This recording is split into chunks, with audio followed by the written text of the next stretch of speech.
until he pays off the army and the police chief. Green's bringing him his money now. A hotel called the Perla de las Dunas in the desert. Thank you, Felix. James, move your ass. Obviously in the first one he gets his job, but then he meets this woman who he works with, he falls in love with, they run away together, and she betrays him, and that screws him around because he's not used to it's not the way he's built, or that's not the way he thinks. So he goes after the reason for that, and the reason for that is this organization, which is a huge organization who've got their tentacles around the world in different governments and in the higher echelons of government, and they're sort of taking over the world. So he needs to get after them, but he also needs to sort of find out who he can trust, who it is his allies are and who his friends are, and also just to find out that, that it wasn't rubbish that he fell in love. It was actually the truth that he did actually fall in love. The relationship doesn't start in the best way. She tries to shoot him in the head. Thankfully, she misses. She's on a sort of mission of revenge.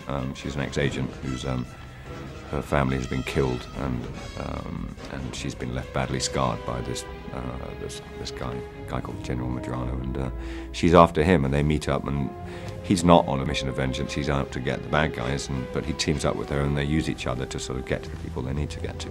You told me, 2 years ago that Mark Foster was going to direct the next Bond movie. I would have been kind of surprised about that, but he brought a particular aesthetic to this movie that I was really happy about, which was making the movie beautiful, but also making it as stylish as possible, because those are the Bond movies that I love the most, the ones that have got all those things.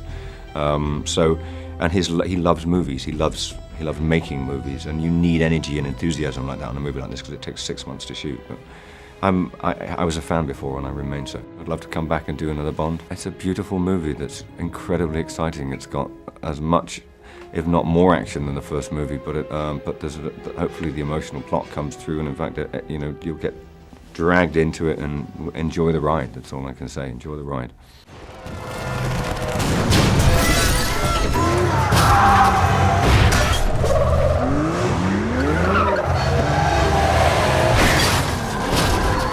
Thank you.